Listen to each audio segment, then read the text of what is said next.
got too many things to do right now. Say I don't know what you want, baby girl, come on now. Don't get turned. What's happening? What's happening? What's happening, man? Say, man, Dollar, man, we back with another one. Say, man, hey, man, say, man, we got Lil Durk. The real story behind Lil Durk. The real story behind the voice of the streets. Man, y'all see it. I don't know if y'all can see the title on my screen, but say, without further ado, y'all like, comment, subscribe. On my way to 2 million trillion subscribers. Or really, realistically, on my way to 2,000 subscribers. But on my way to 1 million subscribers, bro, I'm buying me that Lamborghini. I said that Lamborghini, bro. But that's for another day. But say, I ain't even gonna hold y'all up. Let's go. Lil Durk is one of the biggest rappers in the world. Give me those. It didn't all happen overnight.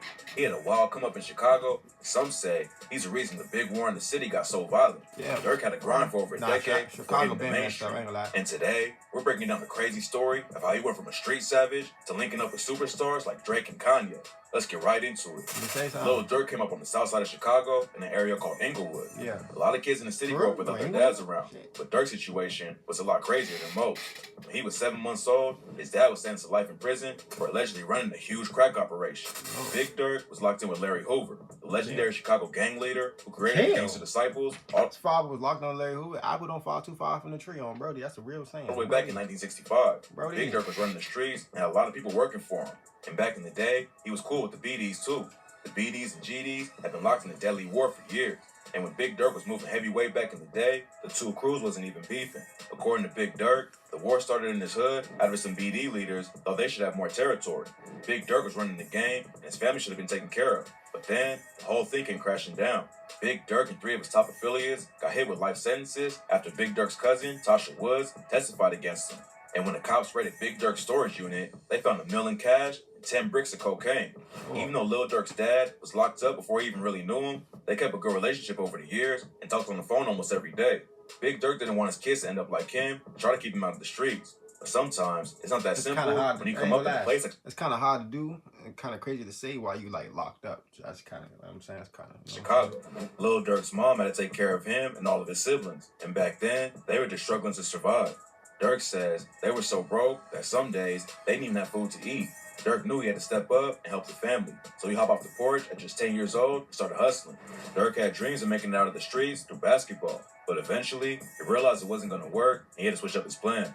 He started dropping tracks in 2010 and created his OTF crew, but it wasn't until he caught a gun charge in 2011 that he decided to take music seriously. He was sentenced to 3 months in jail for the weapon case and got out on bond, but then he was sent back for another 87 days. While he was locked up, Durk's first child was born, and he realized that he had to switch up how he moved. Durk knew how growing up without his dad made everything harder, and he didn't want his own son to have the same experience. In the interview, he said, what really broke it down was, I had my son while I was locked up, so that really affected me. That really put the toll on me like, oh yeah, I gotta change. When Durk got back out, he had 2 options, go hard with the music or get even deeper in the streets. He was a broke high school dropout living with his mom and had a newborn son. And Durk said he was not eating, getting locked up, no focus, no guidance. But instead of going down the same path his dad and most people in the area did, Durk hopped in the booth and got to work. He dropped the track Sneak Dissin' and I'm a Hitter, which picked up some buzz in the city. And that's when Durk knew he could make it in the game. He used MySpace to build up an audience and dropped his debut mixtape in 2011. Durk followed it up with 2 more projects, then in December 2012, he dropped the track that changed everything.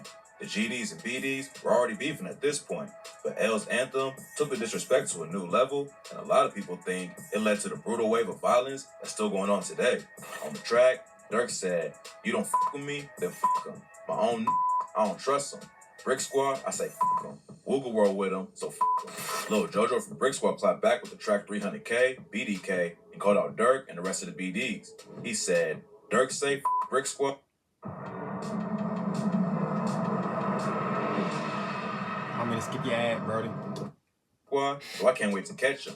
Squeeze his 40. Now they got him on a stretcher. Lil Jojo was tragically murdered after the track drop, which really set off the war between the BDs and GDs.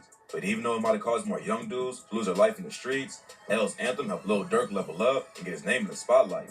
He followed it up with the hit This Ain't What You Want, which led to him signing the deal with Def Jam Records in 2013.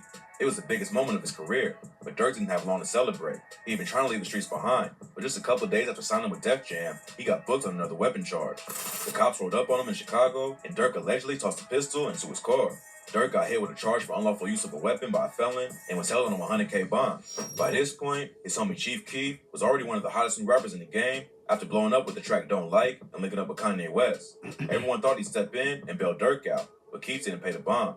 Keith leaving Durk behind caused a split that would last a few years, but Durk kept it pushing and stayed focused on his own career. He got back out just a month later and dropped his mixtape Signed to the Streets in October 2013. 2014 was an even bigger year for him. He was named on a XXL freshman class, dropped his Signed to the Streets 2 project, and got into a high-profile beef with Tyga and The Game. Tyga and Durk have been going back and forth on social media. Then Tyga recruited Game for the track Chirac to LA. Game took a shot at Durk on the track and said, "I don't f with no new niggas. They like to sue. No woo." Tyga hit me like, "Durk dissing. Durk the whiskey? Durk who? Never heard of these." Game is a legend in the industry, but Durk proved he wasn't backing down from anyone. Durk ran into Game at a club in LA to press him about the beef. A video of the situation shows their crew squaring up like they was gonna throw down, but both sides left the scene without it popping off. The day after Durk pressed him, Game let everyone know on Twitter that it was squashed. They took a couple more shots at each other in interviews on social media, but it never turned into real beef. By 2015, Durk had been grinding long enough in the industry that he had some major buzz on his name, and fans were waiting for him to drop his debut album, Remember My Name. It was supposed to drop on May 12th, but then it got pushed back to June 2nd. The album debuted at number 14 on the Billboard 200 chart, which wasn't as high as a lot of fans expected, but Durk kept grinding and dropped another project just a few months later. In 2016, Durk dropped his second album on Def Jam, but it only hit number 29 on the Billboard 200. It wasn't bad enough to be called a flop, but fans knew that Durk wasn't getting the shine he deserved. That same year, OTF took a hit after Tay 600 was accused of working with the cops against Rondo No. 9, C-Day, and D-Rose 600 in their murder trials. Tay denied snitching, but he still got kicked out of OTF and started beefing with Durk. They sent disses back and forth for a while, but by that point, Durk was way too big for the drama to affect his career. In 2017, he proved he was still hungry and wanted to reach the top of the rap game. He dropped 4 projects that year, including 2 collab tapes with Lil Reese and T Grizzly. 2018 was another crazy year for him. Durk dropped his 12th mixtape and announced that he had left Def Jam Records. That same year, he started putting a bigger focus on pushing OTF, and the crew dropped 2 collab tapes.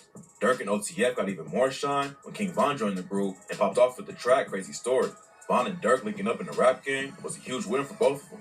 They was both running up numbers like crazy, and the whole OTF wave was taking over the industry. 2019 was a massive year for Durk and Von, and in 2020, Durk finally broke out into the mainstream. Durk's 5th album peaked at number 2 on the Billboard 200 chart, and then he blew up even more after Drake featured him on the track Laugh Now, Cry Later. Durk was finally getting the attention he deserved, but then tragedy struck when King Von was shot and killed later that year. Durk has lost a lot of people over the years to violence. In 2013, his homie L.A. Capone was murdered outside of a studio. In 2014, his cousin OTF Newski was also killed. A year later, his manager Chino Dollar was murdered after leaving a meeting about anti-violence initiatives. Von's death had a major impact on Durk. They were real close and were also fighting an attempted murder charge together. Back in 2019, they were both booked for allegedly robbing and shooting a dude in Atlanta. But Von died before the case went to trial, and Durk's charges were dropped back in October. King Von was killed by Quando Rondo's homie Lil Tim, and the situation caused a tense beef between Durk and NBA YoungBoy that's still going on today. 2021 was another wild and tragic year for Durk. He dropped another OTF tape and a collab project with Lil Baby. But then, his brother D-Thing was murdered outside of a nightclub in Chicago. Just a few months after D-Thing died, Durk and his girlfriend almost got taken out when some dudes broke into their house. They got into a shootout with the robbers, but luckily Durk and his girl both made it out of the situation alive. Lil Durk has had a wild career full of crazy highs and tragic lows, but he fought through all the struggles and became one of the biggest rappers in the industry. A lot of rappers give up if they don't start popping out the gate, but Durk put in the hard work and stayed on his grind for over a decade. Now it's all paying off, and he's running up bigger numbers with everything he drops. Say, man, I ain't gonna lie, just me looking off that video, like, Durk, like, he really worked hard. Like, he really stood 10 on his career. So, like, that's just, you know what I'm saying, inspirational right there. I ain't gonna lie. Free Durk, you know what I mean? And yeah, hope y'all like this video. Y'all like, comment, subscribe, like, comment, subscribe. I'm on my way to 2 million subscribers. I'm on my way to 2,000 subscribers. Appreciate y'all for 1,000 plus on Brody. I'm out there, John. Y'all stay safe, man. You know what I mean? Damn. Hope. Damn. Looking wild.